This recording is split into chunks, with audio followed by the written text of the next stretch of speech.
boa noite a todo mundo que já chegou aqui cedinho, os amigos que já estão aqui conosco, nos aguardando para essa noite de terça-feira tão especial.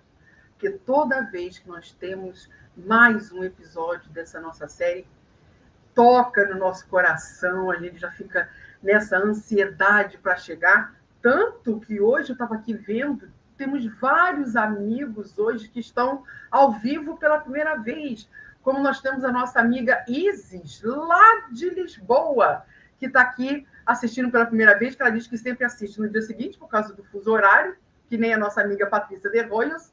E aí, então, hoje ela está aqui ao vivo pela primeira vez, assim como a Luciane, que também está aqui, pela primeira vez ao vivo.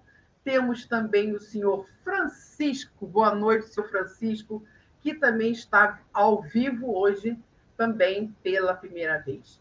Gente, sejam todos bem-vindos aos nossos amigos que estão sempre aqui conosco, a Carmela, a Ione, o senhor Marcondes Moreira, boa noite, senhor Marcondes, a minha xará, Denise Ferrante, que também está sempre aqui conosco, minha amiga Solange Gerard, lá do Rio de Janeiro. Gente, mas não é bom a gente já chegar também, já encontrar com os nossos amigos aqui, todo mundo aguardando mais um episódio dessa nossa série, né? Sempre lembrando que é uma produção da FEEGO, a Federação Espírita do Estado de Goiás, que nos permitiu que estivéssemos aqui realizando essa série, que agora, em setembro, completa um ano, né? Que nós já estamos no ar a cada 15 dias. Sempre lembrando também dos nossos parceiros de transmissão, assim como a Web Rádio Fraternidade, a Rede Amigo Espírita e também a TV Goiás Espírita, sem falar da FEEGO Livraria e FEEGO Editora, que também nos ajudam nessa transmissão. Mas, obviamente, que todo esse estudo é graças a esses dois amigos que nos trazem tanta emoção a cada episódio. Senhor Jorge Larra e Cris Drux. Gente, boa noite, amigos. Sejam todos bem-vindos para mais uma noite de emoção. Porque toda terça-feira é emoção nesse nosso estudo, né? Não?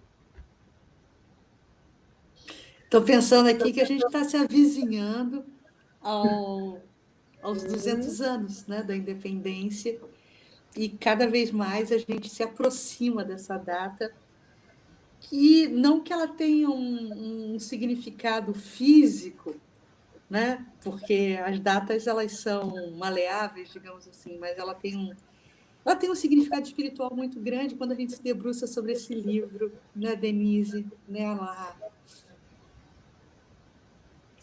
É verdade. Boa noite, Denise Balô. Boa noite, Cris Drux. Boa noite, Marlene Rosa. Eu soube que você fez uma live com Marlene Rosa? Fizemos no sábado, Café com Kardec.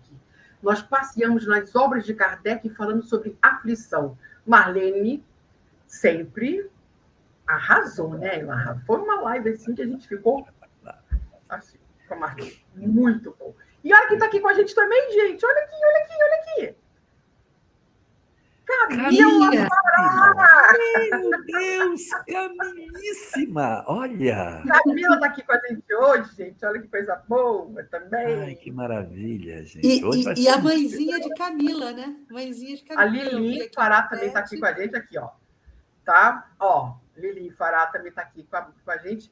Só não está com a gente hoje Valéria, gente. Cadê Valéria? Pois é, Valéria entrou, eu conversei com ela, ela sem som, eu não ouvia ela não me ouvia. Nós ficamos naquela coisa, você está me ouvindo? Está me ouvindo? Não está ouvindo? Ela disse, eu vou sair e voltar de novo. Ela saiu e não conseguiu voltar de novo. Com certeza, problemas na internet, que não deu certo, e nós estamos aguardando. Quem sabe, de repente, ela entre, né? Vai que ela consiga ajeitar lá a internet dela, daí ela vai participar aqui com a gente. Mas, por enquanto, estamos aguardando a Marlene, nós estamos aguardando Valéria. Gente, hoje, então, nós vamos para o capítulo 21, fim do primeiro reinado. Só que antes da gente continuar nesse capítulo 21, vamos fazer a nossa prece inicial né?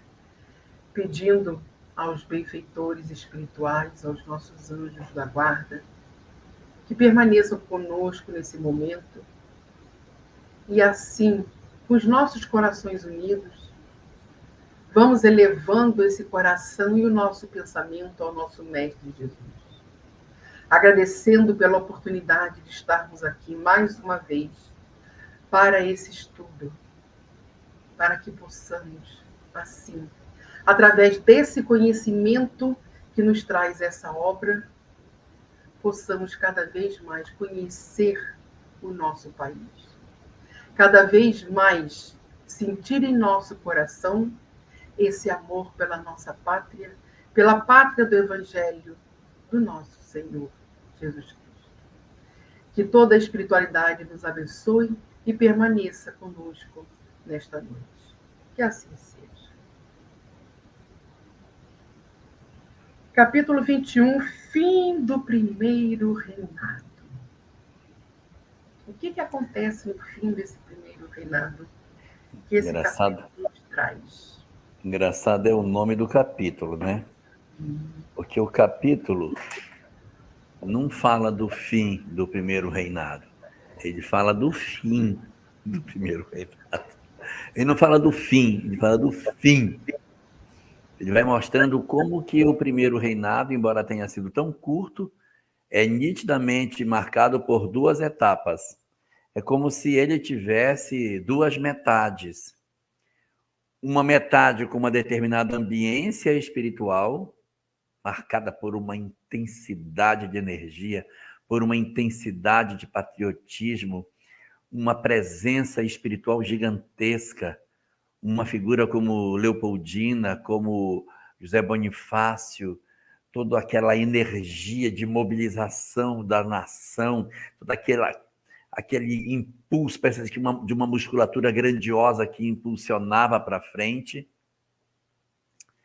e uma segunda metade melancólica, uma segunda metade triste, marcada por episódios lamentáveis, pelo apagamento do brilho de um reinado, por uma etapa assim cheia de episódios sem cor, como se o imperador não tivesse luz própria e ele fosse alguém que não fosse luminoso, ele fosse iluminado. Então eu tenho um corpo que ele não tem luz, mas ele é iluminado por outro. Quando a fonte que me ilumina apaga, eu fico no escuro. É como se algo tivesse acontecido que apagou a luz do primeiro império antes que o império tivesse terminado. É como se nós tivéssemos arrastado os 5 últimos anos de império como alguém que gemesse, estertorasse na tentativa de completar um tempo que ficou sem praticamente governabilidade, quase que inconcebível, porque era um imperador amado pelo seu povo.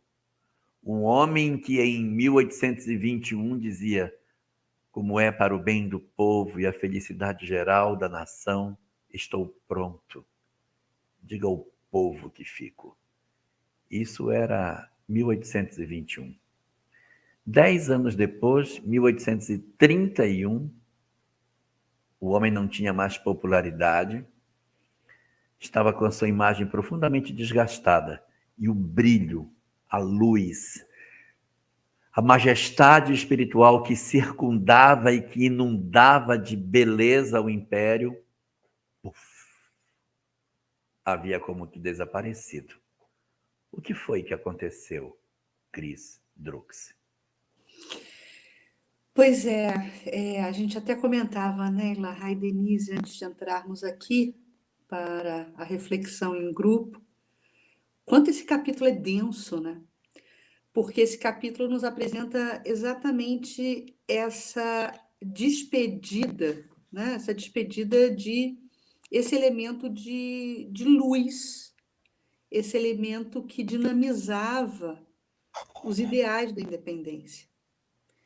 E quando a gente se debruça sobre a vida e a biografia de Leopoldina, a gente vai achar nos periódicos, nos jornais, nas crônicas, né? Nos livros, nas pesquisas, testemunhos do quanto Leopoldina foi realmente esse esteio moral para Pedro.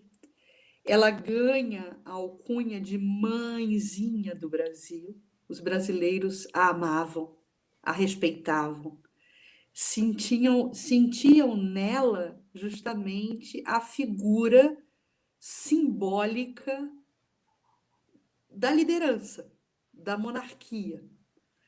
Os brasileiros, naquele momento, eles não queriam retornar a uma vida colonial.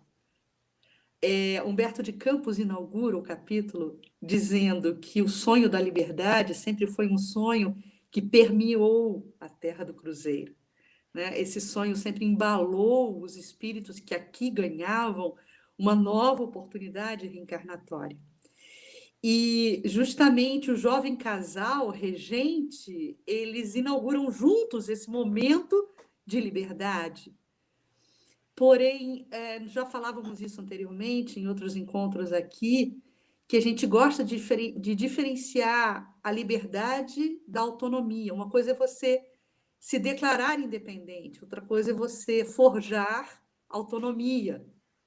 E Pedro sem Leopoldina perde essa autonomia.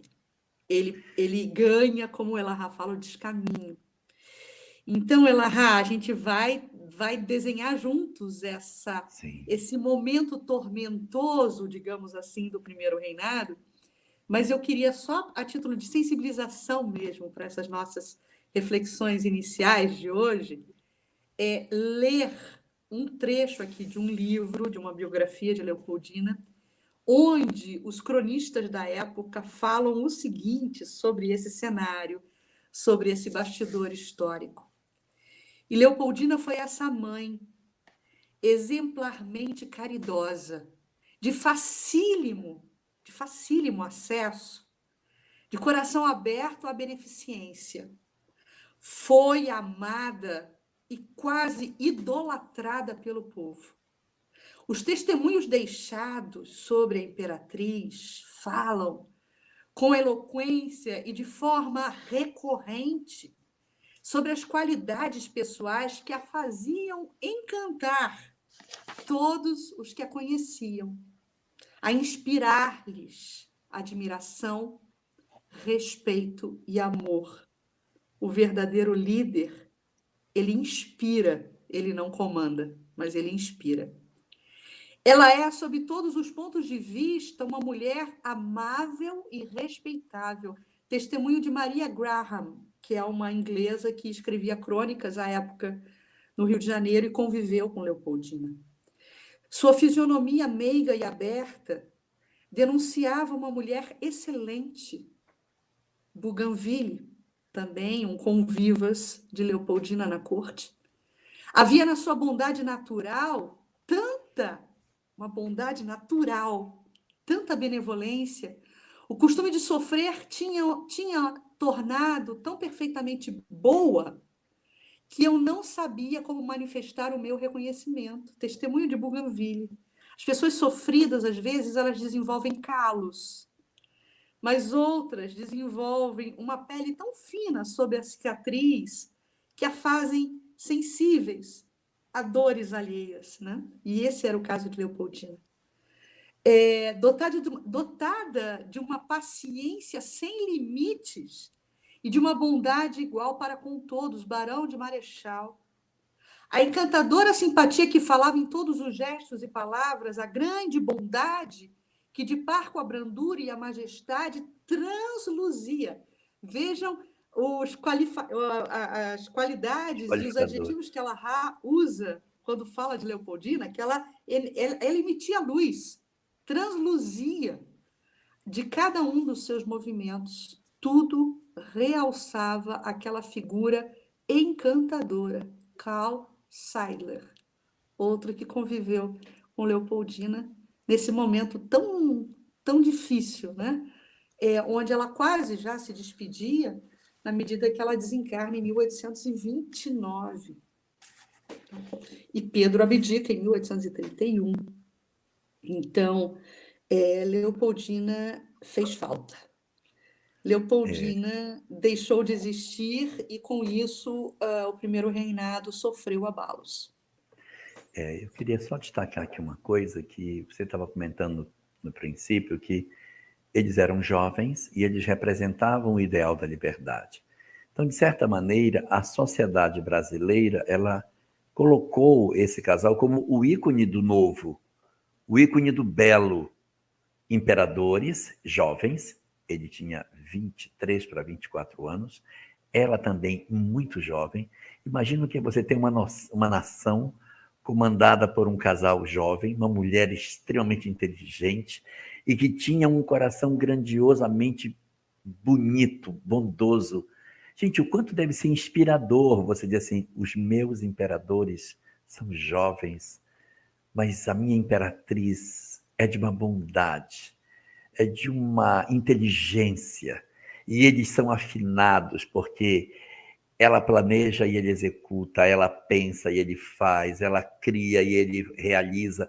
Então, deve ser extremamente saboroso você viver num local que está se construindo, uma nação que está sendo gestada e parida, e quando ela nasce dentro dessa leitura de uma coisa transcendente.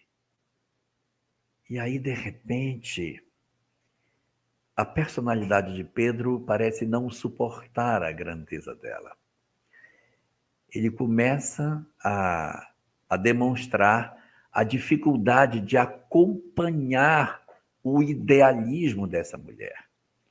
Embora ele gostasse de suas ideias e tivesse nela uma grande companheira do ponto de vista ideológico, os impulsos relacionados com a questão da sua sexualidade, dos seus desequilíbrios e até mesmo as facilidades que a sociedade da época conferia aos homens e muito mais ainda a um imperador, acaba fazendo com que ele tropece nas próprias pernas.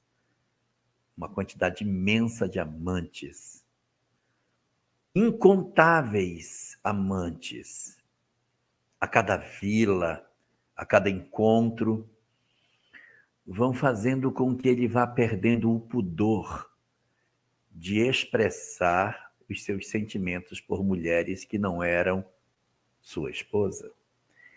Ele vai, com o tempo, se habituando a demonstrar que ele não tinha as peias do matrimônio. E como bem é colocado no texto, o coração acostumado a sofrer. Teve um pedacinho que você leu sobre isso. Então, ela se acostumou ao sofrimento. Ela passou a ser uma mulher melancólica, triste em função disso, e nessas inúmeras experiências afetivas que ele vai vivendo, ele se aproxima da figura chamada aquela que iria ser o objeto da maior dor da nossa imperatriz. Ele vai conhecer Maria Domitila do Castro e Canto, a Marquesa de Santos. Essa mulher, ela vai assumir o comando do pensamento de Pedro. Então, você vai assistir na história do primeiro reinado o que é uma mulher extraordinária servindo de suporte para o imperador. Ele se aproxima de José Bonifácio, ele faz a independência do Brasil, ele cria decretos extremamente interessantes sob a influência dessa mulher genial que estava por trás dele. Na medida em que Pedro se desloca e começa a se aproximar das sugestões de conduta que a Marquesa propunha, ele vai redefinindo seu círculo de convivência. Determinadas pessoas que diziam essa mulher é perigosa, ela vai levar o senhor a ter uma leitura errada da vida. A afeição, como costuma acontecer com a fascinação. O que é que a fascinação faz? a ilusão sobre a realidade. Você começa a achar que todos estão errados e só você está certo. Quando está todo mundo errado e só você está certo, abra seu olho que tem alguma coisa estranha acontecendo. E ela consegue convencer Pedro de que ele deveria ter um afastamento, não só psicológico, mas até físico, daqueles que eram os que no primeiro momento do seu reinado lhe haviam inspirado. E ele promove um afastamento de Leopoldina, um afastamento de Bonifácio. Ele expulsa Bonifácio, a gente assistiu isso na nossa última live, ele o extradita do país e Dona Leopoldina se torna uma prisioneira do palácio. Engorda, perde o interesse pela vida e se projeta num processo de profunda depressão, enquanto que ele passeia pelo palácio, de mãos dadas com a Marquesa de Santos, como se essa fosse sua verdadeira esposa, sem nenhum pudor e sem nenhum remorso. E vai acontecer aí uma alteração na cabeça de Pedro, que assim, se você não compreendesse que uma outra mulher entrou no cenário da vida dele, você diria, mas esse cara ficou louco. Porque olha o que ele pensa. Qual é a conclusão que ele toma? Sim, Pedro era iluminado. A luz que o iluminava chamava-se Leopoldina. A luz que ele próprio apagou. Sim, isso mesmo. É isso, Luciane. Então, o que vai acontecer?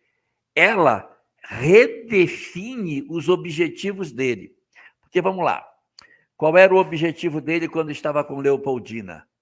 Separar o Brasil de Portugal e criar uma nova nação, diferente da Europa, um novo país, com novas perspectivas. E ela dizia isso muito claramente para ele. Se nós formos embora, essa nação vai acabar.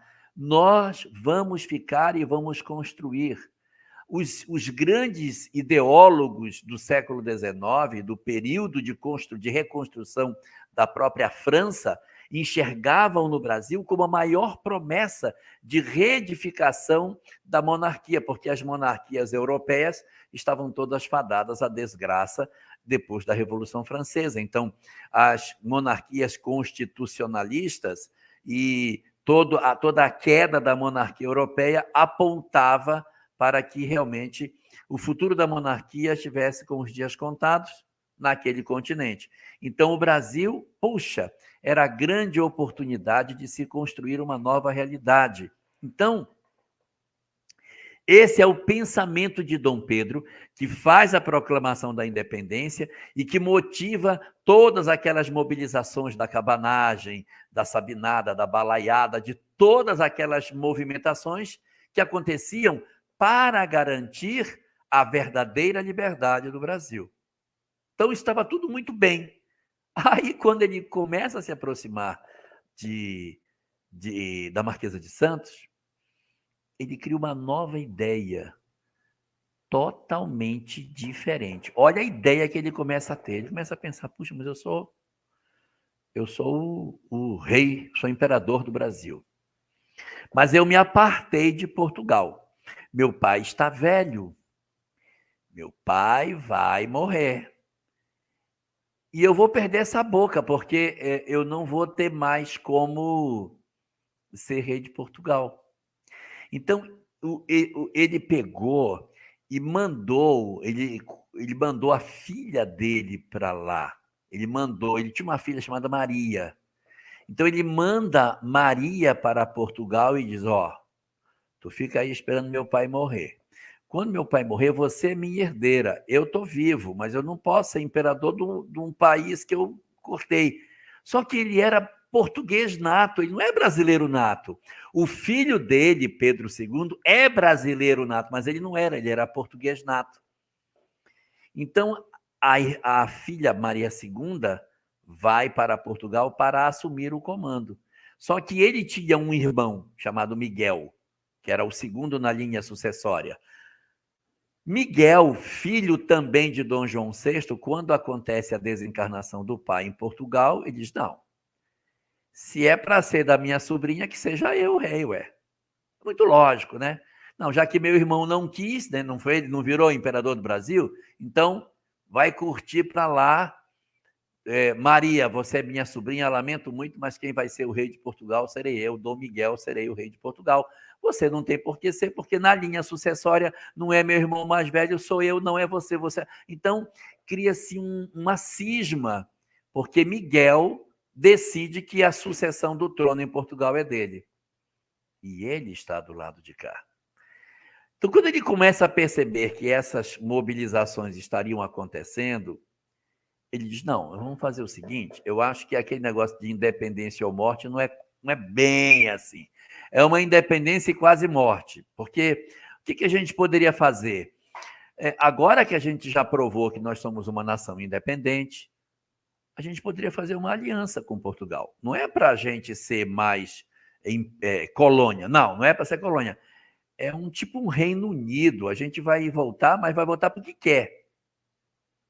Eu vou me ligar com eles, mas porque o Brasil assim quer, em regime de igualdade. A gente já não é mais uma colônia, nem é naquele modelo anterior que tem um rei lá e a gente aqui é o Reino Unido. Não. Aqui tem um imperador, lá tem um rei, nós vamos nos juntar como igual na União Ibérica, que a Espanha e Portugal se juntaram, a gente vai se juntar e vai fazer um reino forte, porque assim eu posso herdar Portugal.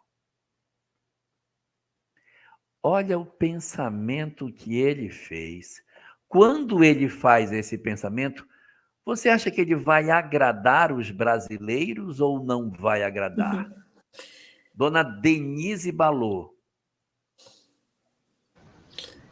Óbvio que ele não vai agradar. Aliás, ele já não estava agradando desde o desencarne da Imperatriz. Ele começa a desagradar quando ele começa a fazer sombra para ela. Sim. Quando ele começa a eleger a outra para ser, assim, digamos assim, a, entre aspas, substituta, e a amada é colocada num fosso, e a população começa a ver se ela está adoecendo. Ele está fazendo isso com ela.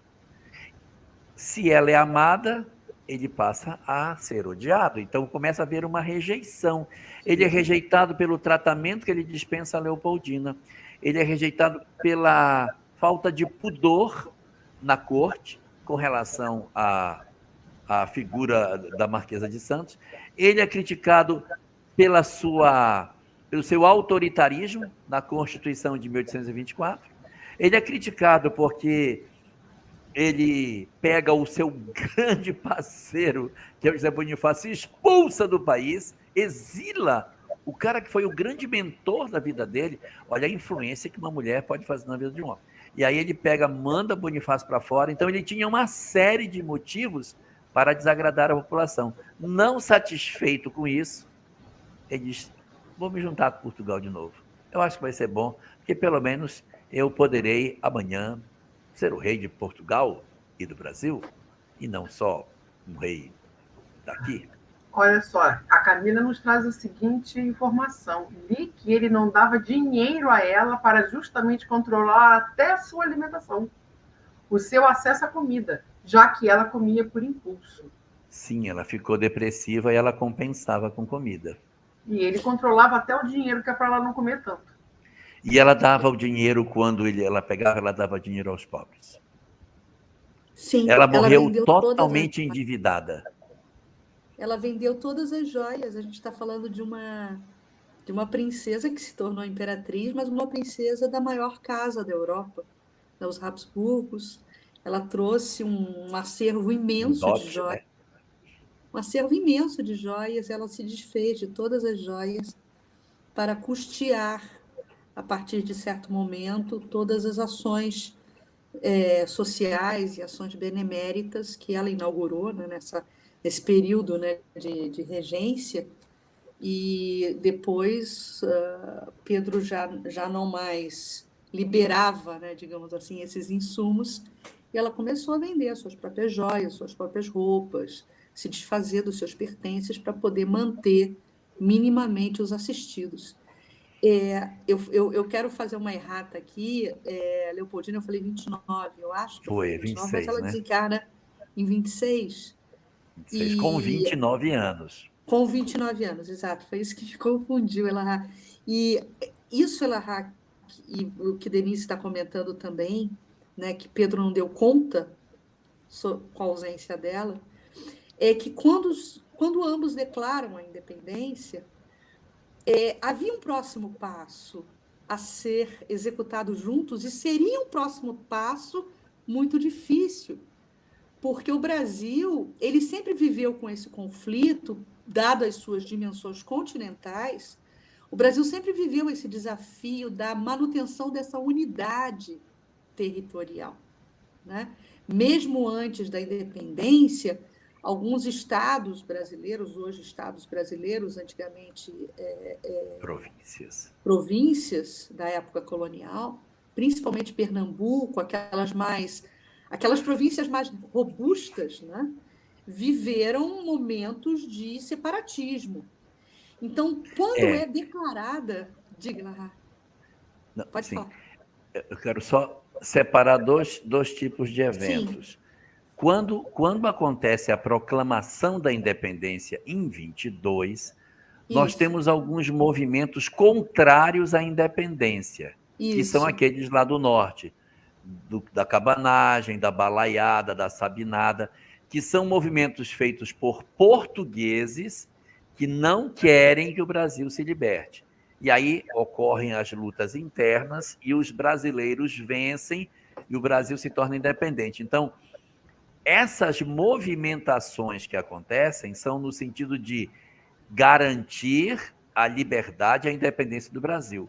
Em 1824, quando vem a Confederação do Equador, o movimento é contrário, porque o Dom Pedro estava querendo voltar a conectar o Brasil com Portugal. Aí no Equador, no Pernambuco, isso é negativo. Não, exatamente. Aqui não mais. Nós não vamos permitir com que o Brasil se conecte com Portugal. Se é para o Brasil se conectar, nós estamos fora disso aí. Aí as 3 províncias do Rio Grande do Norte, da Paraíba e do Pernambuco se juntam na confederação. Por que é confederação? Porque são 3 estados juntos, comandados por Pernambuco, que era aquela capitania que mais havia prosperado nessa região, que capitaneia o trabalho, que tem uma influência da igreja muito forte. Aí os padres são muito presentes na Confederação do Equador e mobilizam para que aquele pedaço do país se apartasse. Já que vocês vão se juntar com Portugal, colega, vão vocês. Nós não queremos ser ligados a Portugal no momento. Nós preferimos, então, ser uma nação independente. Então, vamos ser aqui um pedacinho de Brasil, mas outra coisa, que é como eles se achavam perto ali do Equador, mas quem está perto do Equador é a minha terra, que é o Amapá, mas eles se chamam a Confederação do Equador, né? Então, e aí a gente vai botando tudo isso no prato da balança, né, Elahá? E a balança começa a pesar. Confederação do Equador, os brasileiros insatisfeitos com a vida, né, desregrada de Pedro, não viam nele a liderança simbólica de um imperador, sabiam, né, e entraram num processo de julgamento, quem é vítima e quem é o algoz, e ele é o algoz de Leopoldina, então a gente vai odiá-lo. E também tinha um difícil processo externo, né, em termos de política externa, de reconhecimento da independência do Brasil.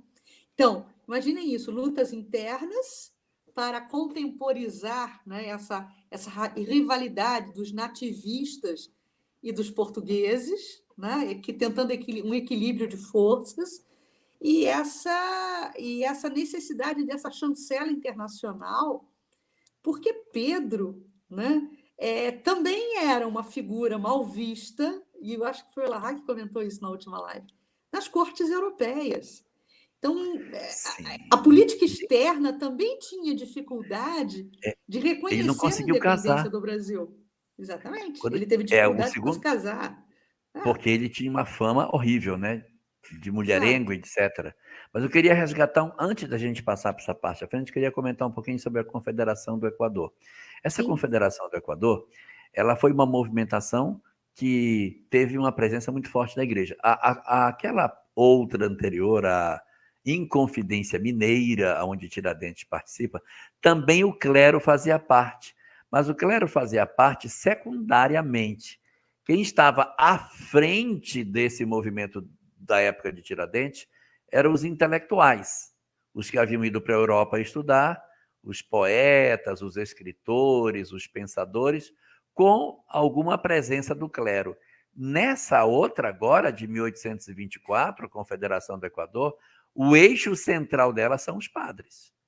Eles são os grandes articuladores da Confederação do Equador.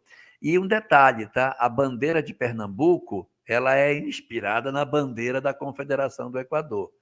Eles não conseguiram separar o Brasil, mas a bandeira é da Confederação. Igual Minas.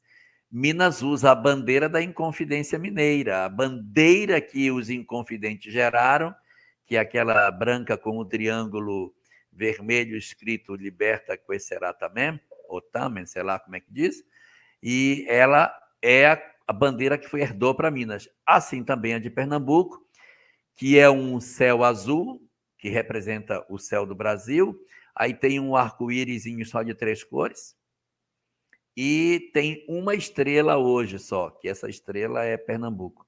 Na época da Confederação eram 3 estrelas, que era Paraíba e Rio Grande do Norte, as 3 estrelas lá em cima. E a parte de baixo significa paz, e tem uma cruz. Essa cruz vermelha que aparece é a clara demonstração da presença da igreja nessa mobilização, em que eles estão se articulando em cima dos ideais religiosos que eles tinham para promover uma nova nação. Pedro, ao saber dessa mobilização, esmaga a rebelião com muita força. Ele decide, então, pelo fuzilamento dos integrantes da Confederação do Equador. Não todos são fuzilados, mas uma boa parte, se não me engano, são 9 que ele fuzila. Entre os fuzilados está Frei Caneca, que a gente só vê no Rio assim. Na rua Frei Caneca, tá? O Frei Caneca é como que uma liderança entre os padres com relação a essa criação desse novo Estado.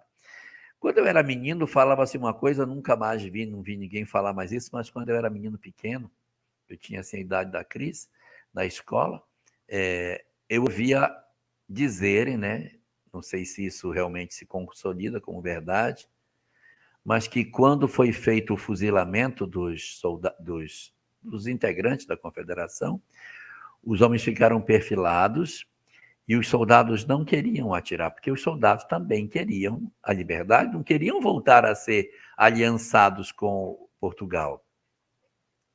E havia muita angústia da parte dos soldados em atirar no Frei Caneca, que era uma representação de uma liderança que eles amavam. Imagina o conflito que é eu, como soldado, atirar no homem que eu considero que é o meu líder. Os soldados se perfilaram e, ao atirarem nos homens, inclusive Frei Caneca, um dos soldados que estava no pilotão de fuzilamento passou mal e teve um problema no coração e morreu. Eu não sei se isso se confirma. Depois, vocês que têm aí condição de pesquisar, deem uma confirmada se é verdade, mas temos que resolver essas questões para não ficar nada pendente nesse sentido. Mas isso comentava-se esse episódio. E aí abafa-se a Confederação do Equador, há uma retração desse movimento separatista e a integridade do Brasil continua. Aí vai ter a da colônia cisplatina, lá embaixo, quando o Uruguai se aparta de Portugal e se torna uma nação independente ali, e a gente vai ter ali uma movimentação que foi diferente no Nordeste, no Sul aconteceu, e a província cisplatina se aparta do Brasil e se torna, então, o Uruguai. E a gente segue com o território alterado em função disso. Então, foi um período de muitas insatisfações internas. O nosso país viveu um período de muitas insatisfações. E isso estava levando o Brasil a um caminho meio complicado, porque a nação estava muito frágil, Ele não tinha mais as ideias de Leopoldina para guiá-lo, ele não tinha mais o pensamento de Bonifácio. Então, ele fica muito, muito à mercê de ideias diferentes. E ele tinha um território muito grande para que pudesse ser protegido, porque o litoral brasileiro era muito grande. E aí disse, o que eu vou fazer? Eu não tenho muito dinheiro e eu preciso contratar alguma coisa para proteger, porque a minha marinha é fraca. Aí você vê como o mundo era simples naquele tempo. Contando hoje, gente, mas é um absurdo isso. Ele procura um mercenário dos mares, chamado Cochrane, que era inglês. E ele contrata esse cara, é um mercenário mesmo, para tomar conta. Diz, olha, eu quero que você tome conta do litoral brasileiro. Se alguma embarcação aqui passar, você pode abrir chumbo. Não tem esse negócio, não.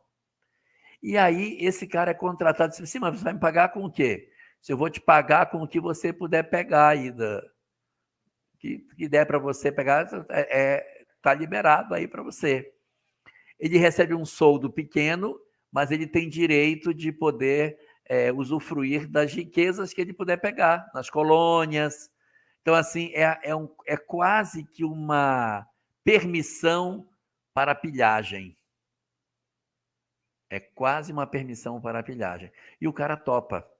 E realmente, com toda a fragilidade que você poderia imaginar, esse mercenário dos mares toma conta da fronteira brasileira marítima, do norte a sul, não permite com que nações outras invadam, e ele explora de maneira bastante dura algumas colônias do nosso país. Então, algumas províncias, como o Maranhão sofreu muito na mão dele. Ele explorou bastante o Maranhão, tirou muita riqueza de São Luís na época que passou por lá. Então, ele era um mercenário que, no fundo, acabou dando certo. Mas é uma circunstância assim, bem, bem pitoresca de você ter uma esquadra capitaneada por um cara que não tem nem formação militar, mas que era um grande lobo do mar e que garantiu, nessa primeira etapa da nossa história, do período do Primeiro Império, que é um período muito curto, que vai de 22 a 31, ele vai fazer ali a proteção do país de maneira muito surpreendente e, o que é pior, dá certo. Aliás, essa é a diferença, né, Ilahá e amigos, entre pirata e corsário. Porque o pirata ele está em voo Rouba para solo, si, ele né? está ali para pilhar, para roubar por conta própria. O corsário é um ladrão oficial, é um ladrão contratado pelo rei. Né? O corsário é aquele que está ali atuando em nome do rei, né? Em nome da coroa. Então, o Cochrane foi um desses defensores, né, do litoral brasileiro, evitando que outras nações pudessem participar, né, desse gigante que era o Brasil e que é até hoje, né?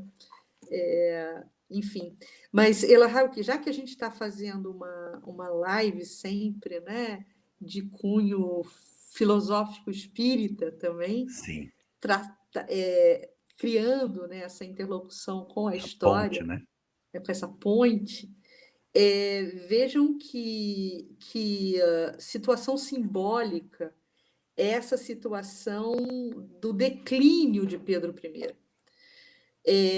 Quando a gente para pensar sobre a estratégia espiritual da obsessão, a estratégia espiritual obsessiva, você isola a pessoa. Né? Aqueles que querem efetuar o mal, aqueles que querem por vingança, por necessidade de prejuízo a outrem, atuam sobre a pessoa, isolando essa pessoa. Então, o mesmo acontece conosco quando estamos sob injunção de uma influenciação espiritual perniciosa. A primeira tentativa daqueles que querem exercer essa influência sobre nós é nos isolarmos, é tirar a nossa Lucidez. lógica, tirar o nosso bom senso, tirar o nosso raciocínio, tirar a nossa capacidade de enxergar nos isolando. Então, ela cumpre esse papel, a Marquesa de Santos, né, dentro desse processo pernicioso de afastamento de Pedro, provocando o seu declínio. Ela o isola de José Bonifácio, principal amigo, o principal conselheiro. Ela o isola da esposa, Esteio Moral. E a destrói. Ela destrói o casamento, ela o afasta, insuflando o comportamento apaixonado dele, um comportamento fora via de regra, para que o povo passasse a não mais considerá-lo, a não mais tê-lo como algo simbólico de liderança. Afasta Pedro, né? Então, eu só quis traçar esse paralelo para a gente ficar atento, né? Porque é como você falou lá, quando a gente está sob influenciação espiritual, a gente se acha o dono da verdade, né? Eu preciso de Fascinação. você. Nossa, não, me deixa só, me deixa quieto, você está me perturbando. Não quero pensar em nada, não quero nem refletir sobre nada, me deixa sozinho, me deixa quieto. E aí você se enche de certezas, você se enche de vaidades, você se enche de autoestima. Não que a autoestima não seja boa, mas nesse caso, essa autoestima ela é É obtusa, soberba. soberba, e te isola. E aí Existe, você vira presa, né? existe uma coisa, por exemplo, quando você lê a biografia de Pedro, você encontra em muitos momentos as pessoas comentando que se surpreendiam com as vestes que ele usava, porque as pessoas chegavam para visitar o palácio, ele estava de tamanco, com roupas de servo, com camisa bastante, um chapéu de palha na cabeça, lavando os cavalos, porque ele gostava de correr a cavalo, e tem uma visita que ele recebe de uma princesa europeia. Aí eu queria falar com o príncipe. Eu disse, não, o príncipe sou eu. Como? Não, eu sou o príncipe. Só que eu estou aqui cuidando dos cavalos, mas sou eu o príncipe. Mas, assim, era absolutamente impensável numa corte europeia o príncipe regente está escovando um cavalo, um tamanco e roupas de servo com chapéu de palha na cabeça. Não dá para entender. Então, ele não é uma pessoa atrelado às convenções e à pompa. E ele depois deseja ser rei de Portugal. Sim. Você vê como aconteceu um processo de perturbação, de alteração de objetivos de vida, o quanto ele se perdeu na segunda metade do seu reinado. E ela tem uma outra coisa que merece nota. Essa semana, ontem, tanta coisa acontecendo ao mesmo tempo, mas foi ontem. Eu conversava com um amigo meu do ramo do turismo, né? Eu também atuo atualmente com isso, e a gente estava falando sobre os atrativos da cidade de São Paulo, né? Às vésperas aí dos 200 anos da independência, toda a renovação, né, do Parque da Independência, do Museu da Independência, um local belíssimo, né? Ali às margens do Ipiranga, do Riacho Ipiranga, no momento do grito, né, da independência, o museu. E nós temos um outro ponto, né, que referencia esse momento histórico, que é no pátio do colégio, o solar da Marquesa de Santos.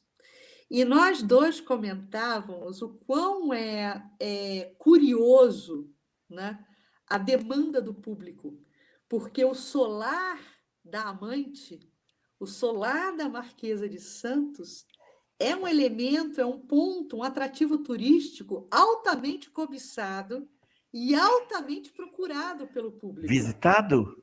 Muito visitado, muito visitado.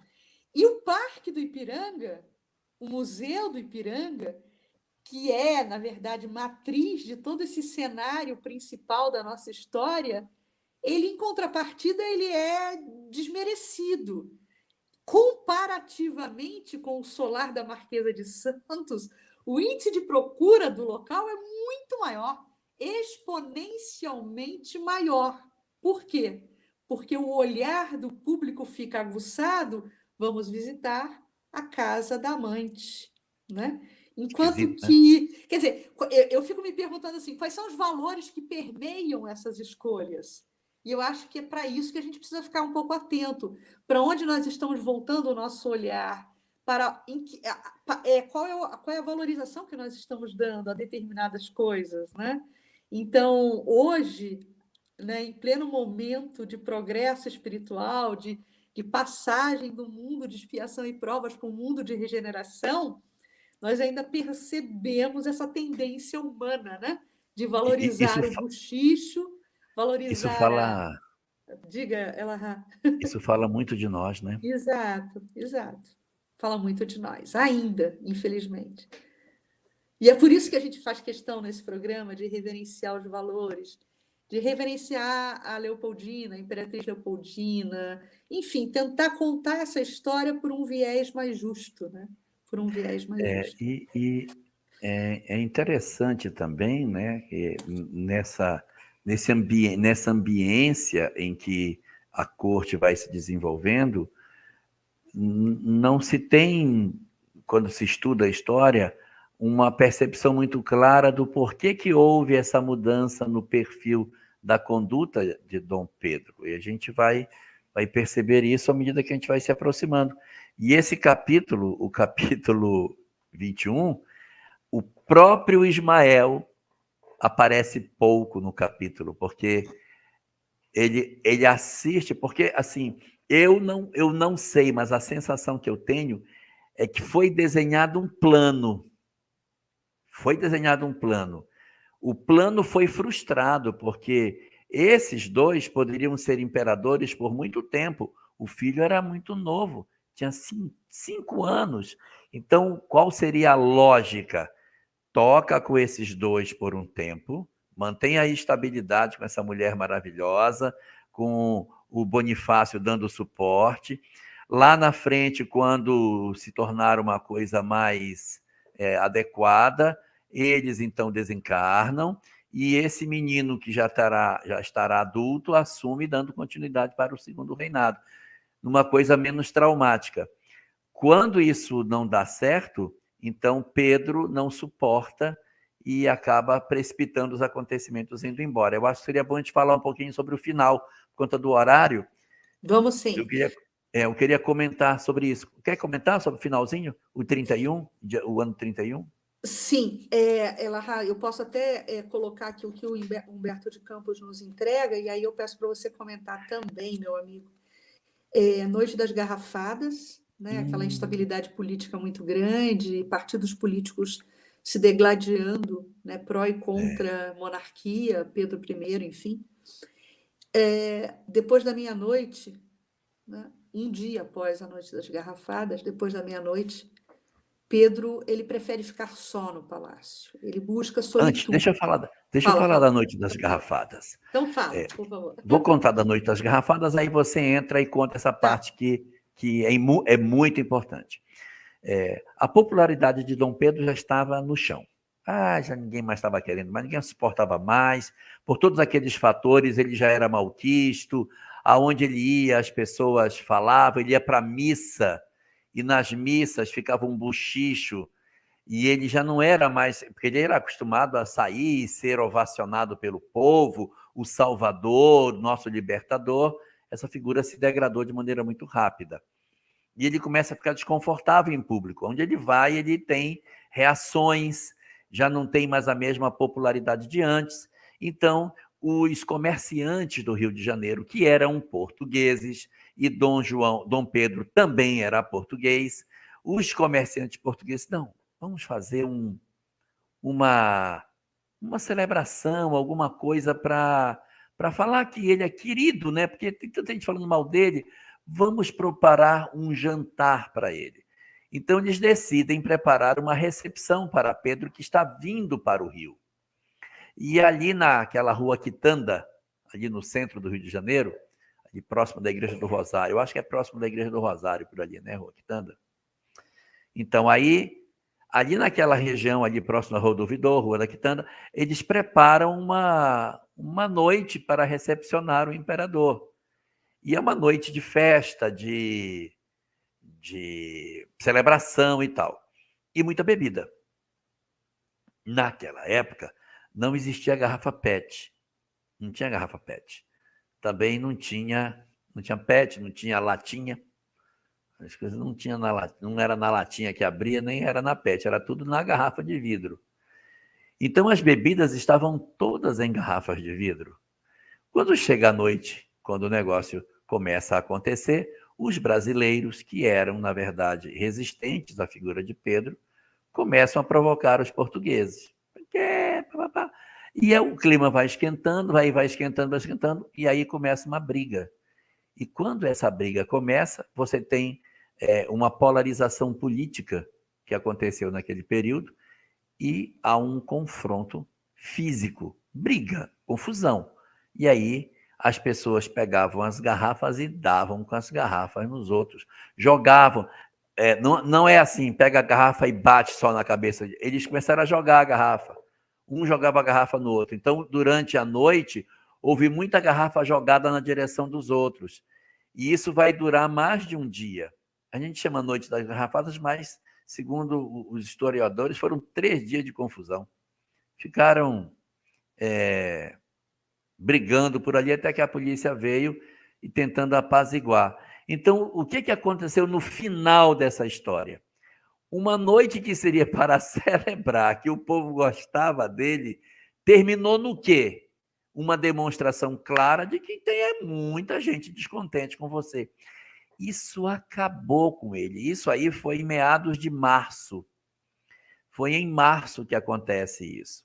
Acho que é 11 de março, 14 de março. Eu sei que é em março, meadinhos de março, que acontece a Noite das Garrafadas. Ele fica muito triste. Foi do dia 12 ao dia 14 de março, Elahá. 12 a 14, né? 12 a 14 de março. 12 a 14, são 3 dias, olha aí. De 12 a 14 de março. Essa janela de tempo de tristeza com a falta de unidade no país. E aí ele se tranca e vai ter esse momento de tristeza. Aí eu quero aproveitar falar um negócio que não tem nada a ver com a nossa live, não tem nada a ver, mas eu vou falar. Aí aqui é uma opinião pessoal minha, eu tenho percebido o nosso país num período de muito esgarçamento das tensões políticas. Uma polarização política muito indesejável, muito ruim. E meu pai tem 92 anos. E é uma pessoa, assim, de um conhecimento muito grande. Não é uma pessoa que estudou nos livros, mas meu pai conhece todas as religiões antigas. Livro religioso, ele leu tudo que existe. Meu pai é um grande conhecedor de religiões antigas, mas de escola mesmo não tem muito saber de banco de escola. Aí eu conversando com ele, disse, pai, o senhor que já viveu tantos momentos do país, o senhor viu Getúlio, o senhor viu Juscelino, o senhor viu tantos períodos de polarização política no país. Nós estamos vivendo um período de polarização aqui. Me diga, como é que isso acaba? Porque eu sei que eu vivi em um período que não era polarizado. Se polarizou e despolarizou, o que é que faz despolarizar? Como é que isso termina? Ele ficou calado, pensando, disse, deixa eu lembrar, me dá um momento para eu pensar. Aí eu acho que ele ficou relembrando os episódios. Aí disse, eu acho que eu sei. Estou aqui relembrando de todas as vezes e como foi que resolveu. Aí como é que resolve isso? Com a morte de um dos lados. Quando se cria uma liderança política, isso só vai acontecer quando ele desaparece do cenário. Não tem diálogo. Então, por exemplo, um Perón, como é que você desmonta? Ele tem que sair do cenário. Aí você tem um Getúlio, como é que ele sai do cenário? Então, a polarização só termina quando o chamado salvador da pátria, essa liderança, desaparece, aí se desarticulam as forças que estavam ali. Então, havia uma polarização política no Brasil nesse período. E Dom Pedro I, sentindo que ele não tinha mais governabilidade, ele vai para casa e faz o quê, Cris? Ele busca essa solitude, né? Após a Noite das Garrafadas, após a meia-noite, quando ele recebe notícias que o seu principal comandante em chefe, né, está da artilharia, o chefe da guarda da artilharia estaria aquartelado já, mobilizando as forças militares para neutralizá-lo, ele vê que ele não tem mais essa governabilidade e ele busca, Elá e amigos, justamente essa solitude. O curioso é que o autor Humberto de Campos ele nos dá notícias durante o capítulo em 2 momentos de uma intercessão espiritual.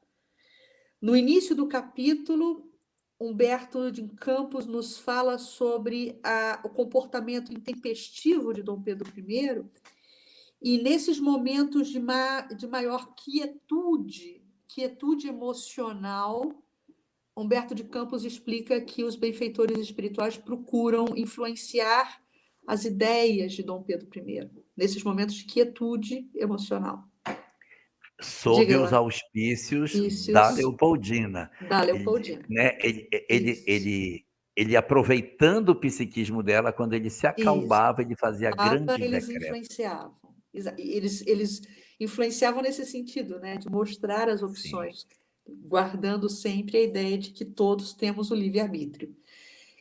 Nesse momento, quando Pedro já percebe a não mais ressonância da sua própria guarda pessoal, ele busca, após a meia-noite, essa solitude do palácio, e nesse momento seu pai, Dom João VI, já desencarnado, se aproxima dele e o intui a fazer a passagem de comando, a passagem da liderança para o seu filho, Pedro II, nascido brasileiro e espiritualmente preparado para dar continuidade, né, a essa grande nação, a esse Brasil, coração do mundo, pátria do Evangelho. Então, na madrugada, né, exatamente de 7 de abril de 1831, sem ouvir sequer os seus ministros e conselheiros, ele toma essa decisão solitária. Ele não ouve ninguém, ele fica determinado. Observe. Abdicava na pessoa do filho. Observe que para tomar a decisão de libertar o país, Leopoldina tomou parte na decisão, mas ele não consulta a segunda esposa para decidir ir embora. Então ele é um homem solitário. Porque se ele toma uma decisão dessa envergadura sem consultar a companheira, ele não a considera como se ela fosse, de fato, uma pessoa que participasse da sua vida, mas sim apenas uma convenção. Ela não ocupa o espaço psicológico que Leopoldina ocupava. Ele não se aconselha com ela. Exatamente. Eu acho que nesse capítulo tem uma frase que eu até sublinhei, que eu acho que foi o fundamental nesse capítulo, é quando ele diz que a realidade é que Ismael triunfa sempre. Então, mesmo nessas horas que ele toma certas atitudes, que a gente nota que é pela falta da Leopoldina, a gente vê a presença de Ismael. E essa frase é o que marca esse capítulo, é dizendo que Ismael triunfa sempre. Quer dizer, então, tudo isso acontecendo no país, mas sob o comando de Ismael, que hora nenhuma abandonou nenhum dos dois, porque apesar de serem jovens, precoces, tomaram atitudes sob o comando de Ismael. É isso que é. E quando ele não tinha mais esse amparo, ele percebe, eu sou apenas um homem. Exatamente. E você vê que ele toma essa atitude também no silêncio, também sozinho, mas com certeza sob influência de Ismael. E do pai, né? E do pai, exatamente. O próprio capítulo diz, né? Sob a influência do pai. Quando Jesus ainda regimentava as forças espirituais, intitulava Ismael, né, o governador ou o grande gestor da nossa nação, do Brasil, o Cristo afirmava, né? E o Cristo, ele não joga palavras fora. O meu coração estará eternamente ligado ao seu. Então, Denise, essas palavras têm muita força. né? A tormenta vai acontecer, a nau vai sacudir, o mastro vai quebrar, o capitão vai ficar com medo de segurar no leme, mas o meu coração estará eternamente ligado ao seu. Isso tem força, né? Ismael é o anjo guardião do nosso país enfim, tem estatura moral, espiritual para dar conta do recado, né? Bom, Porque Denise, até hoje nos protege, até hoje nos comanda, né, Cris? Denise Balô, nós temos algumas perguntas, alguns comentários. Eu acho que está na hora da Temos gente ver. comentários, temos perguntas. Vamos aqui, olha. Aqui, a Marli, ela comenta o seguinte: boa noite a todos. Gostaria de, com todo respeito, fazer uma colocação sobre o vídeo anterior. Dom Pedro II ficou no Brasil com suas 3 irmãs. Partiu Dom Pedro I, Maria da Glória e a futura Maria II.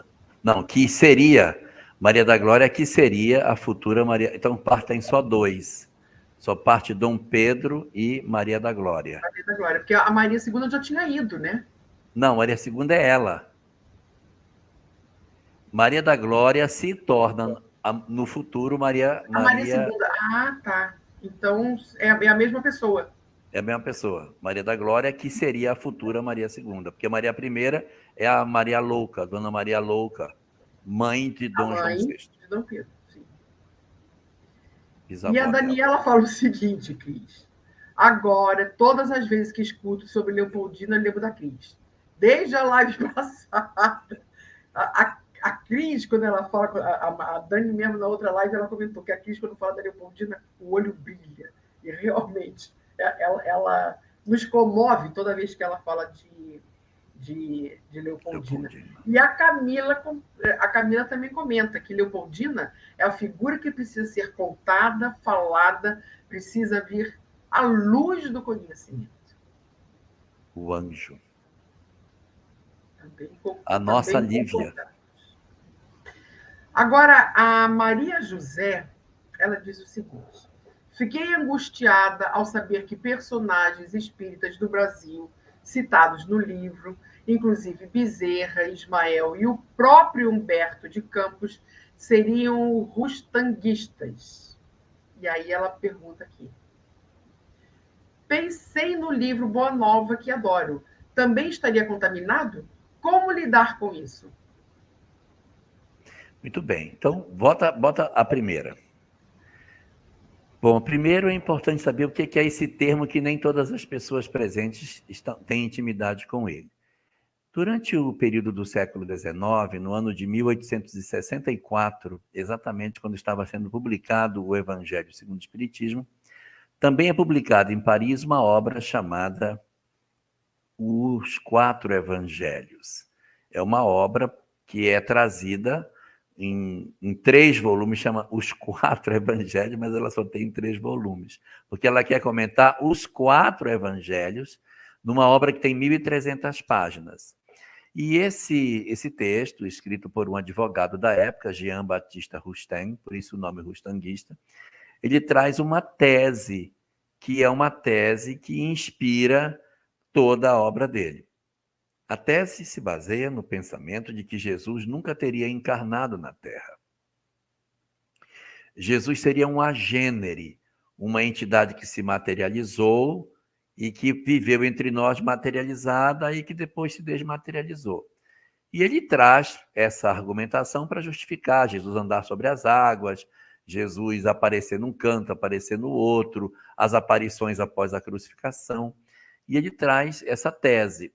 Essa tese, ela até foi admitida por uma boa parte do movimento espírita da primeira metade do século XX, mas veio perdendo força à medida que a gente foi se aproximando desse nosso momento atual. De 1960, 70 para frente, começa a haver um enfraquecimento do rustanguismo no Brasil. E por quê? Porque começaram a aparecer alguns questionamentos sobre a obra dele. Porque se Jesus era um agênere, então ele não estava encarnado.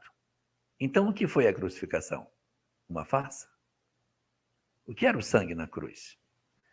E se ele não era um corpo, Como ele pode ser meu modelo e guia se ele não enfrentou as contingências da encarnação? Aí começa um conjunto de questionamentos a essa visão de que Jesus não teria encarnado, justificando, por fim, um pensamento em que o corpo do Cristo deveria ser realmente em tudo igual ao nosso. A obra de Rustem também traz algumas coisas bem interessantes. Ele diz que quando o espírito erra muito, ele chega ao momento em que ele se desconstrói e recomeça o processo evolutivo de novo. Tem até o nome do ser que ele se torna, criptos carnudos, é um negócio assim, tem um nome científico do animal que a gente voltaria quando a gente erra muito. E isso colide com a obra doutrinária quando fala que a evolução é sempre num crescendo, que o rio não remonta à sua nascente, portanto, não existe retrocesso no processo evolutivo, do homem errar, e voltar para a sua condição primitiva animal para recomeçar o ciclo novamente. Então, esses pontos eles foram sendo muito questionados e o rustanguismo realmente perdeu muita força. Hoje existem algumas pessoas que ainda defendem as ideias de Rustem, mas é cada vez menor esse, de tal maneira que ninguém nem muito conhece esses livros na atualidade. Bom, e aqui fala que Bezerra, Ismael e o próprio Humberto de Campos seriam rustanguistas. Vamos lá. Ismael não encarnou, não dá para ele ser rustanguista, porque ele não estava encarnado. Humberto de Campos não era espírita, então não dá para ele ser rustanguista, ele não era espírita. Ele escreve obras espíritas após a desencarnação, que até chega a criar uma estranheza, porque ele nem era espírita, como é que agora está escrevendo obra espírita? Que negócio é esse? E até ele passa a usar o pseudônimo de Irmão X por conta disso, porque a família move um processo contra Chico Xavier. E a figura de Bezerra, que está ali, sim, a figura de Bezerra é uma figura contemporânea que viveu nesse período em que havia uma certa relevância do movimento rustanguista. Ele era rustanguista? Os que são rustanguistas dizem que sim, mas os que não são dizem que não. Que o que aconteceu é o seguinte, havia uma tensão muito grande no movimento espírita. E ele, para não fazer com que o movimento se rompesse e se criasse dois movimentos, ele diz, tá bom, a FEB vai editar a obra de Rustem e vai editar a obra de Kardec. E publica obras de Rustem naquele período. E as obras são publicadas e assim ele impede, por assim dizer, né? Ele evita com que uma ruptura acontecesse no movimento. Os anos vão se passando, as reedições das obras de Rustem vão perdendo força. Hoje é muito difícil você encontrar uma obra de Rustem em qualquer lugar, porque elas foram perdendo a relevância. E ele passou para a história como sendo, numa tentativa de não haver confusão, edita os dois. Mas na obra de Bezerra, a gente não percebe ele defendendo esse tipo de pensamento de que Jesus não teria tido um corpo carnal, que é um ponto assim mais relevante do pensamento de Rustem. Muito bem.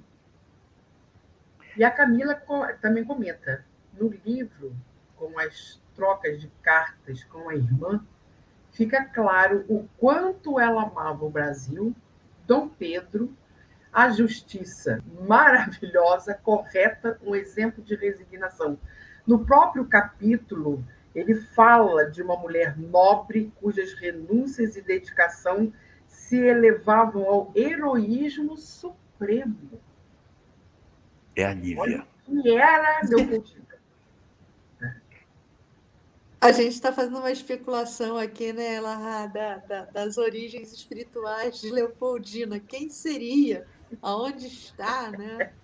O que ela faz? Pois Olha, eu vou evocar aqui uma fala de Kardec no capítulo 24 do Livro dos Médiuns, sobre a identidade dos espíritos. Lá Kardec diz o seguinte, a quantidade de espírito superior é tão grande, mas tão grande, que a quase totalidade deles nós não conhecemos o nome. Então, eles às vezes usam nomes conhecidos para se fazerem compreendidos, mas que nós não podemos guardar a pretensão de que nós conhecemos todas as entidades de escola que o planeta possui. Então, quem é Leopoldina? Um espírito bastante evoluído. Mas quem foi ela? Um espírito bastante evoluído. que não precisa necessariamente ter tido uma encarnação notável, porque os espíritos, quando passam pela Terra, nem sempre deixam os seus nomes nas enciclopédias. Verdade. E a Gislene pergunta assim: podemos pensar que a Marquesa de Santos tinha um papel planejado melhor pela espiritualidade? Temos alguma informação sobre isso? Não, acho que não. Agora, sim, em defesa da Marquesa de Santos, que é minha parenta, por sinal, é porque ela é canto. Ela é Maria Domitila de Castro e Canto. Então, ela é minha parenta. Então, a Marquesa de Santos, eu penso, no meu entendimento, que ela foi um instrumento dos obsessores. Ela mesma não sabia o mal que ela fazia. Ela queria o bem para ela. Queria aquele homem para ela, queria as benesses que oferecia para ela. Olhando só para o umbigo dela, ela não viu a nação. Então, assim, eu não penso que ela tenha tido assim, não, eu vou afastar o Bonifácio dele, não, eu vou. Na verdade, as coisas foram acontecendo e ela, com a estreiteza de vida dela, foi levando o pobre do Pedro na direção que aconteceu, né? Eu acho que a Marquesa de Santo ter sido protagonista nesse cenário, né, mostra exatamente o contrário, né? Como uma figura feminina pode corresponder à frivolidade, ao pensamento egoísta, ao pensamento materialista, ao pensamento imediatista, em contraponto a uma mulher que renunciou a tudo para pensar no coletivo, pensar numa nação, pensar no exercício de um amor com significado, né, de nobreza. Enfim, são os dois contrapontos da história de Pedro, né? Marquesa de Santos representando a materialidade e a Imperatriz Leopoldina representando o quanto uma pessoa encarnada pode se ligar à espiritualidade, a uma missão nobre, né? A um processo de renúncia. Enfim, são dois contrapontos da história. Né? Denise, mas dois seres em evolução, dois seres se testando, né? Dois seres experienciando as oportunidades de aprendizado que toda a encarnação traz. Eu queria destacar aqui uma coisa, Denise, que é um comentário da Maria José Arantes Perigo, em que ela fala que Ismael teria influenciado através do grupo Confúcio não só a personalidade da FEB, como Humberto de Campos Espírito, sob o pensamento rustanguista. Aí eu posso dizer a você que, de repente, os médiuns rustanguistas podem ter conduzido, de certa maneira, por problema de filtragem mediúnica, o pensamento de Ismael nessa direção. Mas a gente teve, nesse período do grupo Confúcio, vários espíritas importantes que eram adeptos do pensamento de Rustem. Então, as entidades se manifestavam ali e o viés do pensamento daquelas pessoas podiam conduzir as ideias de Ismael nessa direção. É como, por exemplo, você ter médiuns em determinados segmentos religiosos que não espírita, em que as entidades se manifestam e você dá toda uma roupagem dentro da leitura religiosa que aquele grupo possui. Então, você acaba tendo, sim, algumas influências mais pelo médium do que propriamente pelo espírito. E isso aconteceu. O grupo de início da formação da FEB tinha muitas pessoas importantes que eram rustanguistas e que naquele período era o pensamento que se tinha, como também se tinha muita reunião mediúnica pública aberta, mas que com o tempo aquilo foi sendo revisto, foi sendo repensado e foi sendo redefinido numa nova visão de movimento espírita. Tem um livro que eu quero recomendar para a leitura para a Maria, um livro editado pelo Conselho Espírita do Estado do Rio de Janeiro, pelo CERT, pela nossa casa, chama-se A Semente da Esperança. E nesse livro, que é uma obra psicografada pelo espírito Antônio de Jesus, é um espírito que testemunhou né, foi dada a ele a oportunidade de revisitar, na verdade, que ele dita esse livro ao médium Alexandre Pereira, recontando os bastidores do início da consolidação da Federação Espírita Brasileira e dos primeiros passos do movimento espírita no Brasil. E esse livro ele é escrito sob o ponto de vista espiritual e nos narra a dinâmica espiritual que se faz transversal nesse momento. E uma das essências do livro, digamos assim, o conteúdo essencial que o livro traz, é mostrar o quanto a espiritualidade maior foi habilidosa no sentido de preservar exatamente isso que o Elahá nos fala, a harmonia entre aquelas primeiras lideranças espíritas e o quanto Bezerra de Menezes foi importante nesse processo. E daí porque o próximo capítulo, né, Denise, vai tratar um pouquinho, vai ser sobre Bezerra de Menezes. O movimento espírita ele correu um risco muito sério de uma ruptura definitiva. O movimento de unificação ele ficou bastante comprometido por um acirramento de ideias, os místicos contra os científicos. E Bezerra de Menezes foi, nesse momento, a figura balizadora. Foi a figura pacificadora exatamente por conta da sua estatura moral e a sua estatura espiritual, o preparo que ele tinha para a consolidação dessa unificação. Então, leiam, se tiverem condição, busquem esse livro, busquem essa obra, porque normalmente, quando isso nos é ofertado, e nos foi ofertado por Antônio de Jesus, isso alimenta a nossa alma, porque ratifica também, como Humberto de Campos faz, ratifica também a presença espiritual inconteste em todos os episódios do nosso cotidiano, nos auxiliando, nos norteando, pacificando, orientando e fazendo o bem prosperar, né? Então, é uma recomendação que eu faço de leitura, A Semente da Esperança. E o Leandro pergunta o seguinte: Pedro extraditou José Bonifácio para onde? França. Ele extraditou e ele foi para a França. Sim. A gente, quando extradita, a gente só põe para fora. Para onde ele vai, é problema dele. Ele mandou e vai pro diabo, aí mandou ele embora. Foi e aí ele foi fora pra sem França. passagem, né, Elahá? Foi para fora sem passagem. Não banca nada, vai. Só de ida. Foi só de ida. E a Marlene Rosa pergunta o seguinte: por que aquele contexto em base tão sólida e Leopoldina como mentora não prosperou? O Brasil não poderia ter progredido a partir dali? A Marquesa foi mais forte porque usou a fraqueza de Pedro? Planejamento reencarnatório é assim mesmo. Assim como existe o planejamento reencarnatório das pessoas e que acabamos não cumprindo o planejamento, as nações também têm o seu e acabam também não cumprindo. E aí as nossas decisões equivocadas promovem determinadas dores, né? A escravidão também não estava no cenário, mas a gente fez acontecer.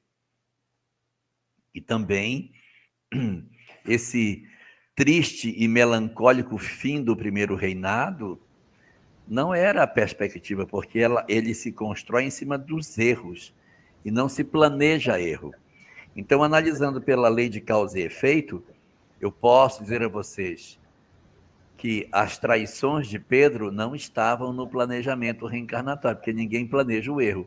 Então, esse final, como é que a história terminou, não era a previsão de como deveria ser. Quem sabe eles não deveriam ter um reinado longo? Sei. Mas ele precipitou os acontecimentos e frustrou os planos.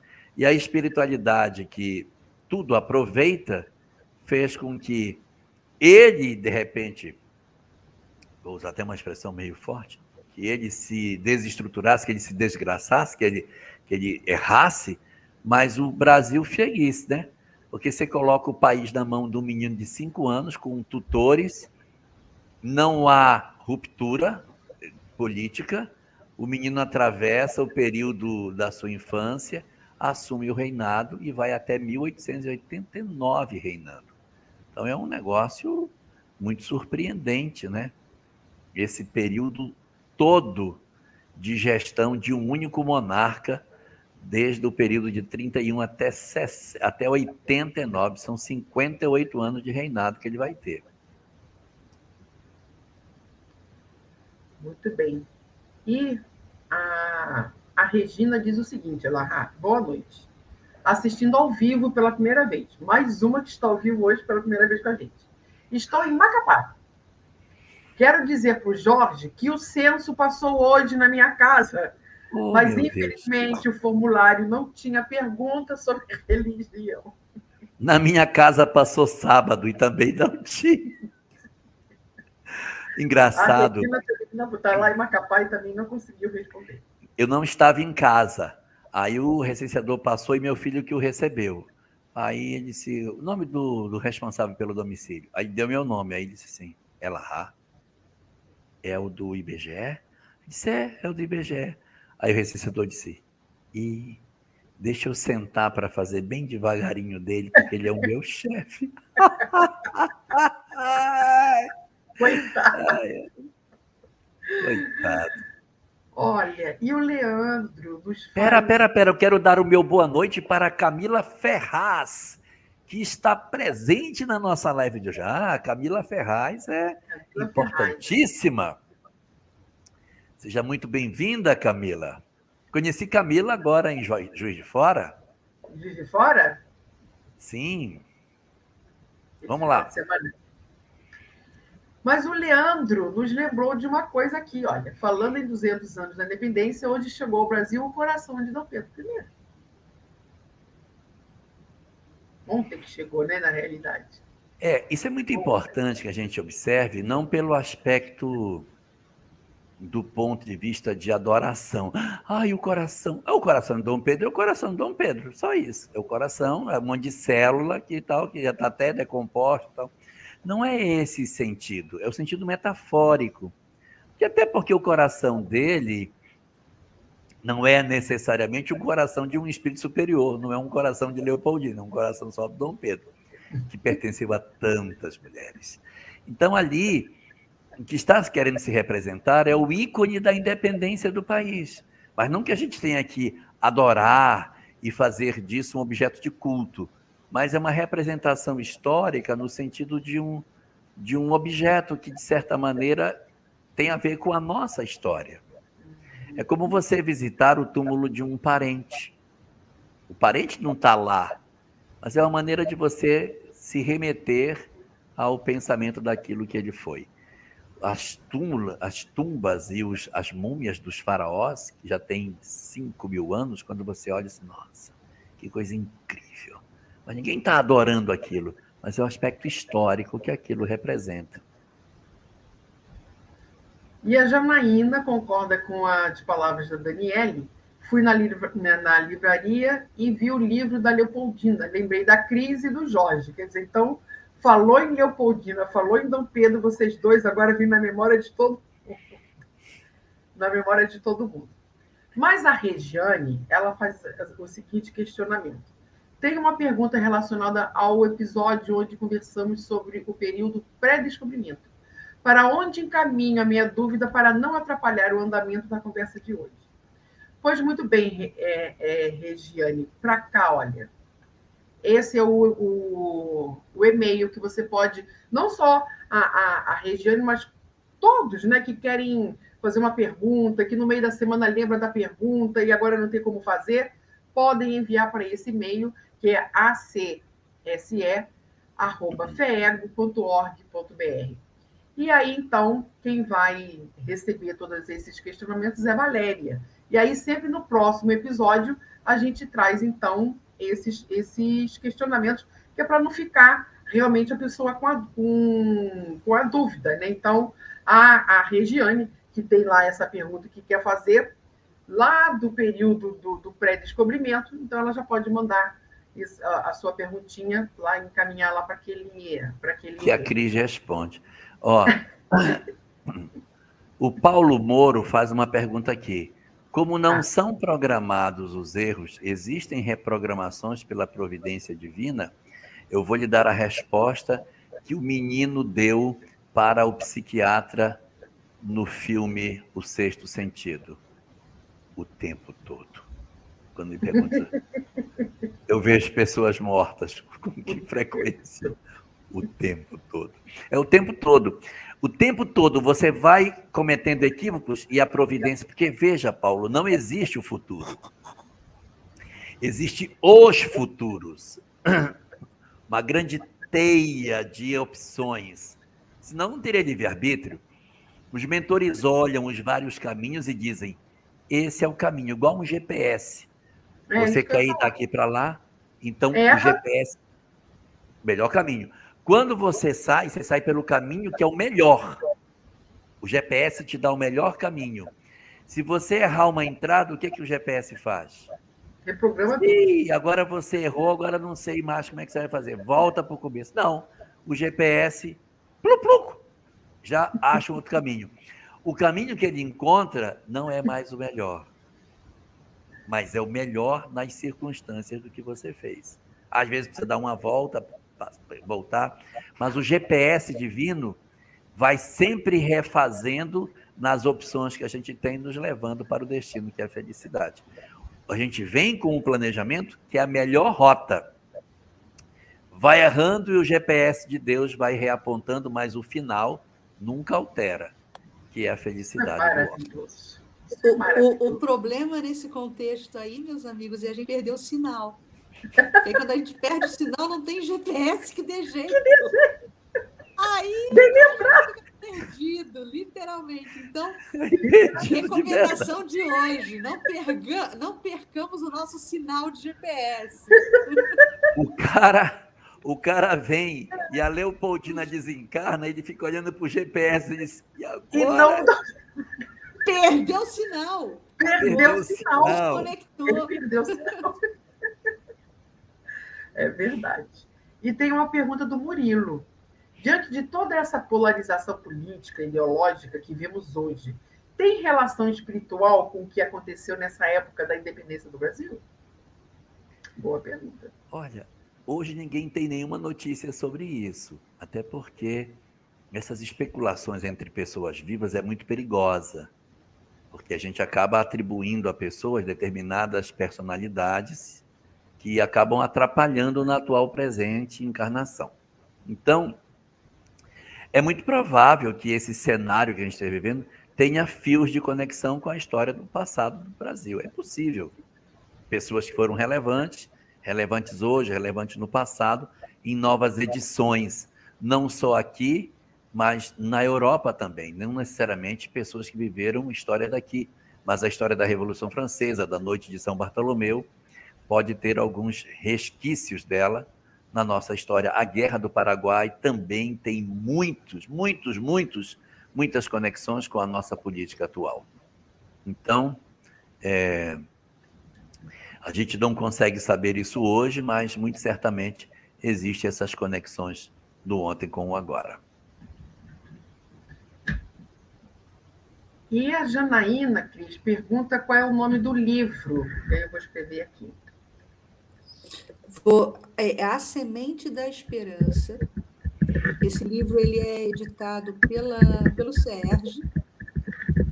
Autor espiritual Antônio de Jesus e médium Alexandre Pereira.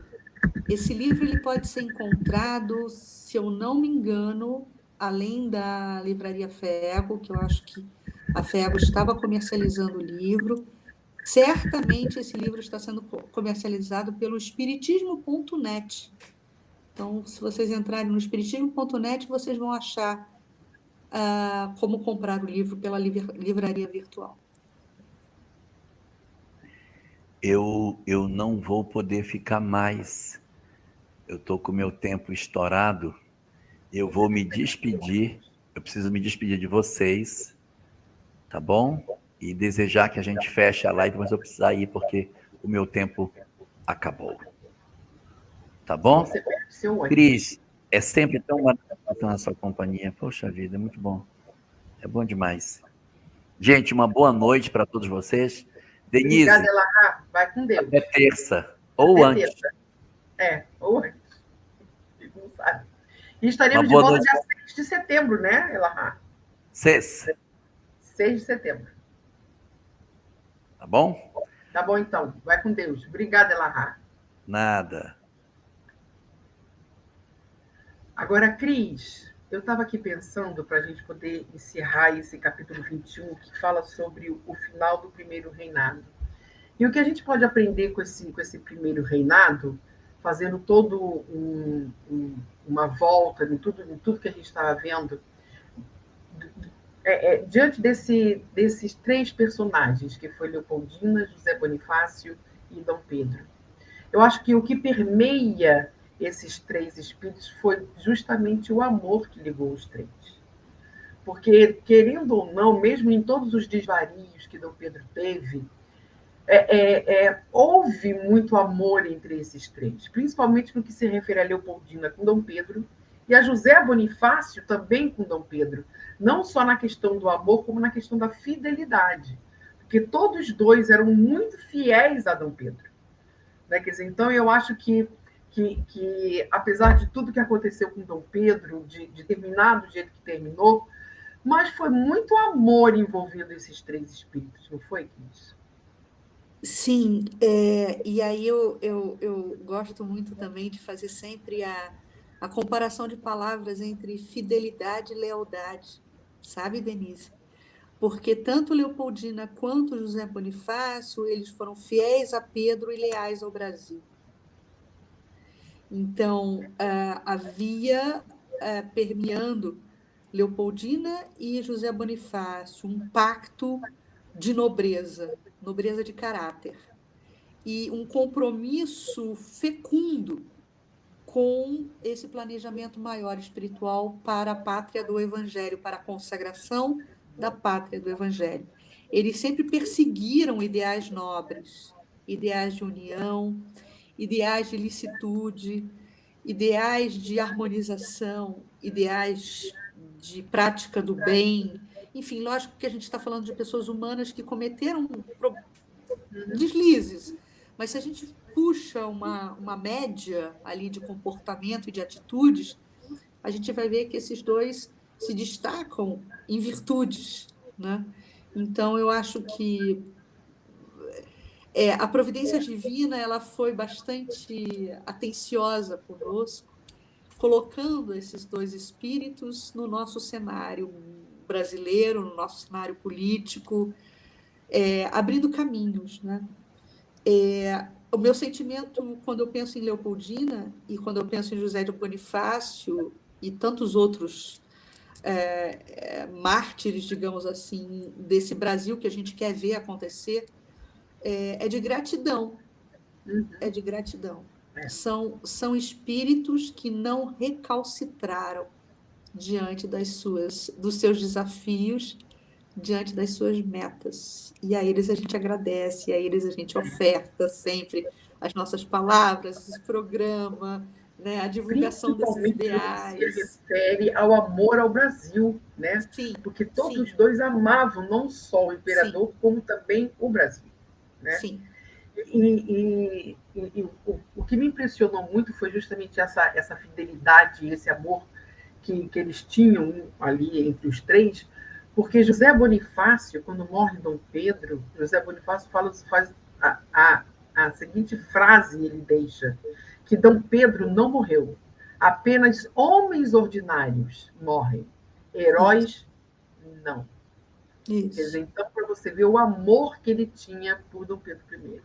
A isso. fidelidade de amizade, tanto é que depois de ser exilado, ele ainda volta para cuidar de Dom Pedro II. Do filho, exato, Né? exato. Quer dizer, então você vê que os três ali eles tinham uma ligação muito forte, e é isso que você falou. O sentimento é de gratidão por ter nos deixado toda essa história que hoje estamos aqui em 2022, já esse ano, há 200 anos, né?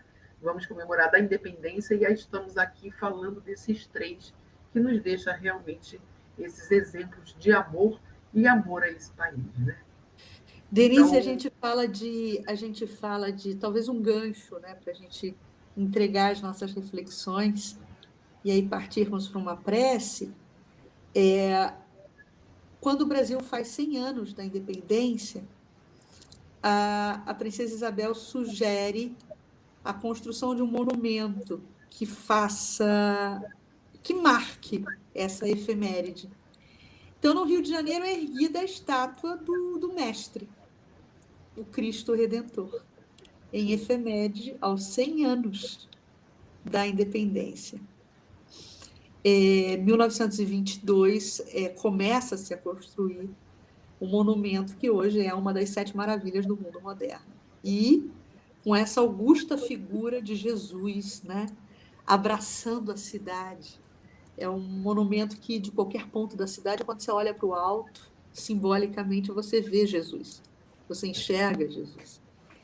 E agora, comemorando-se 200 anos, eu acho que nós já estamos num processo de maturidade, inclusive espiritual, para não mais termos que erguer monumentos físicos. Então, o meu desejo, a minha vontade, a minha esperança é que aos 200 anos da comemoração da independência do Brasil, a gente consiga já erguer internamente no nosso coração o monumento do Cristo, né? Um Cristo Redentor para nós mesmos. E que isso fulgure, né? Não só nos céus do Rio, como nos nossos céus internos. Então, esse é o meu desejo ao final dessa live, que a gente está meio que sublinhando também a independência do Brasil, os 200 anos dessa independência. Lindo isso que você falou.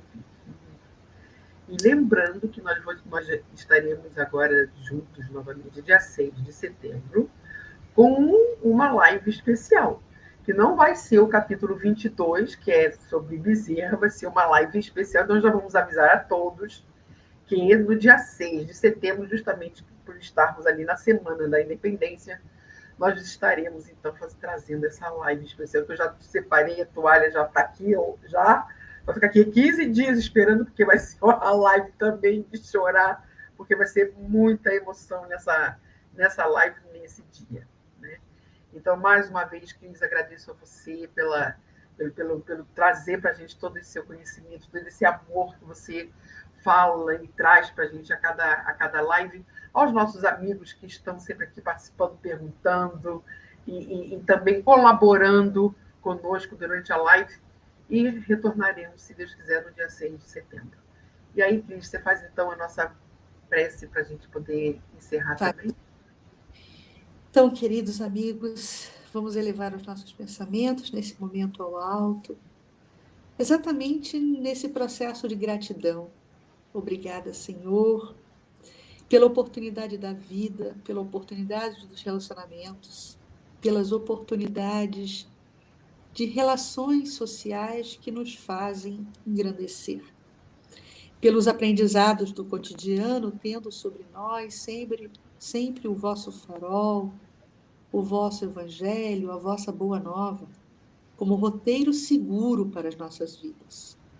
Que possamos sempre ter a oportunidade de nos debruçarmos sobre essa filosofia redentora, sobre essa doutrina espírita que clarifica, que consola e que liberta. Obrigada, Senhor.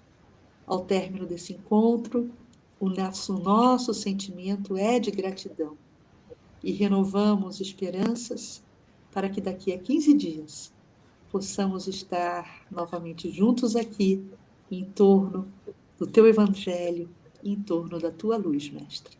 Muito obrigada. Assim seja. Cris, retornaremos. Beijos para todos. Com a nossa live especial. Isso, até Beijo, breve. minha amiga. Tchau, amigos. Até mais. Tchau, tchau.